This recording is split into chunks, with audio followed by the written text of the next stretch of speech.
Hey everyone, in this video, I'm going to show you a step-by-step tutorial on how to enter your opening bank balance in Xero. One of the first numbers that must be right in any accounting system is your bank balance. If your opening bank balance is wrong, then reconciliations become frustrating, cash reports become misleading, and every later transaction can feel off.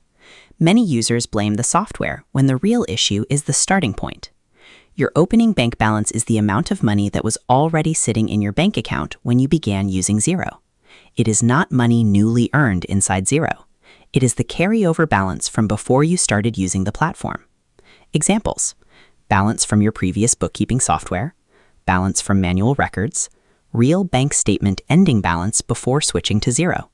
You're not creating money, you're telling Xero what already existed. Begin by logging into your Xero account. Once inside the dashboard, click Accounting, then choose Accounting Settings. Why use Accounting Settings? This section controls core accounting structure. Once the page opens, click Conversion Balances. Why opening bank balance goes here? Your opening bank balance is usually part of your starting financial position when migrating to Xero. That makes conversion balances the proper place to enter it. This is setup data, not a day-to-day transaction. Add a new line. Inside conversion balances, click Add a new line. What this means, each line usually represents one account's opening amount. So for a bank account, you are adding the opening balance line for that specific bank ledger. Select the account. Under Account, choose your bank account.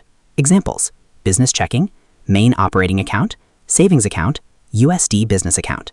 Choose the exact bank ledger you created in Xero. Enter the debit amount. For a positive bank balance, this is commonly correct, because bank accounts are usually asset accounts, and assets normally carry debit balances. Why debit? Simplified accounting logic.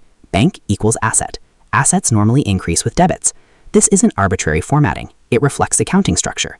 Then click Save. After confirming the account and amount, click Save.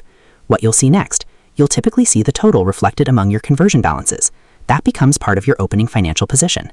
To summarize, entering your opening bank balance in Xero starts by logging into your account, navigating to Accounting, and opening Accounting Settings. From there, selecting Conversion Balances takes you to the setup area for opening financial values. Clicking Add a new line allows you to choose your bank account, enter the debit amount representing the money already held in that account when you began using Xero, and save the entry. After saving, the amount contributes to your total opening balances. This process is important because it ensures Xero starts with the correct cash position, making reconciliations, reporting, and future bookkeeping more accurate from the beginning. And that's how to enter your opening bank balance in Xero. If the first cash number is wrong, every later reconciliation becomes suspicion and cleanup. Start clean. So that's how you do it. I hope you guys like this video. Subscribe for more, like for more, and share for more. I hope to see you again. Goodbye.